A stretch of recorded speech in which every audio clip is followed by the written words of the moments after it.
यहाँ ये 14 question find the sum of the odd numbers between 0 and 50। 0 और 50 के बीच में जितने भी ऑड नंबर्स हैं बिटवीन 0 एंड 50, आपको ये बात समझ में आ रही है?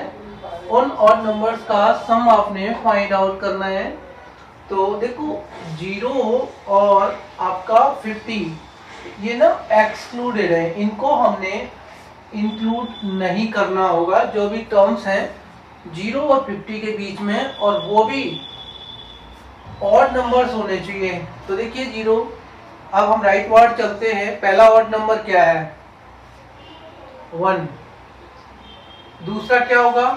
देखिए 1 के बाद 2 इज इवन नंबर, एक इवन एक ऑड, एक इवन एक ऑड, ऑल्टरनेटली ऐसे आएंगे। तो 1, 2 छोड़ दीजिए 3, 4 छोड़ दीजिए 5, ऐसे 7, 9, ये आपके क्या हैं? ऑड नंबर्स हैं, राइट। 50 से पहले देखिएगा 49, ठीक है, ये आपका क्या हो जाएगा? ये ऑड नंबर हो जाएगा। तो हमारी अरिथमेटिक प्रोग्रेशन है या नहीं है, ये बात क्लियर हो ही जाती है। आप a2 माइनस a1 2 आ जाएगा, 5 3 का डिफरेंस 2 आ जाएगा, 7 5 का डिफरेंस, ये हर एक कॉन्जिक्यूटिव टर्म्स जो हैं आपके, यानी पेयर ऑफ कॉन्जिक्यूटिव टर्म्स, उनका कॉमन डिफरेंस हम चेक कर लेते हैं, वो आपका 2 आता है हर केस में यहाँ पर, ठीक है। तो अब ये एक अरिथमेटिक प्रोग्रेशन है और हमें ये जो टोटल टर्म्स हैं उनका क्या निकालना है? सम निकालना है। देखिए फर्स्ट टर्म आपका क्या है? 1। कॉमन डिफरेंस क्या है आपका? 3 माइनस 1 इज इक्वल टू 2। तो first term common difference, last term आपका 49 है, आप L 49 ले सकते हैं। भाई ये बात तो ठीक है, ठीक है, हमें सम निकालना है। तो सम का फॉर्मूला क्या होता है? S of n is equal to n by 2 a plus l होता है, या S of n is equal to n by 2 2a plus n minus 1 into d होता है। यहाँ पर देखिए n, a और l, a है, l है, n नहीं है, ठीक है ना। यहाँ a n और d चाहिए मुझे, तो a है, d है, लेकिन n नहीं है। इसका मतलब नंबर ऑफ टर्म्स कितने मुझे फाइंड आउट करना है। भाई नंबर ऑफ टर्म्स कैसे निकालूंगा मैं? ध्यान दीजिएगा, मैं अगर l is equal to a plus n minus 1 into d का यूज करता हूं, l is 49, a is 1, n minus 1 into common difference 2। देखिए इससे मेरा नंबर ऑफ टर्म्स n आ जाएगा, तो ये इधर शिफ्ट हो जाएगा।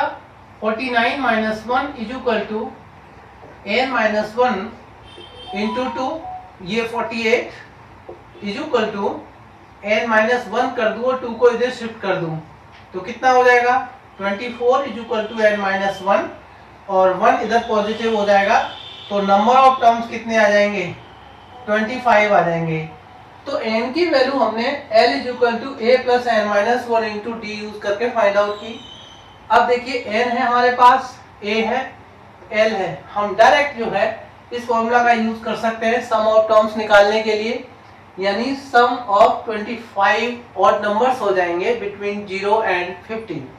तो हमारा ये s of n is equal to n by 2 a plus l apply कर सकते हैं। s ऑफ 25 चाहिए मुझे, तो n की वैल्यू 25 है बाई 2। फर्स्ट टर्म मेरा 1 है, लास्ट टर्म मेरा 49 है, ये 25 बाई 2 इंटू 50, और 2 से 50 25 टाइम्स, 25 इंटू 25 आपका 625 हो जाएगा। तो sum of sum of the odd numbers between 0 and 50, 0 और 50, यानी 0 छोड़ देना है, 50 छोड़ देना है, और ऑड नंबर्स लेने हैं हमने, ठीक है। ये ऑल्टरनेटली आते हैं एक छोड़ करके। फर्स्ट टर्म है, कॉमन डिफरेंस है, l है, नंबर ऑफ टर्म्स आपने निकाल लिया, L is equal to a plus n minus one into d का यूज करके, और हमने यहाँ उनकी वैल्यू पुट कर दी एन, ए और एल की, हमारा 625 आंसर आ गया है। ठीक,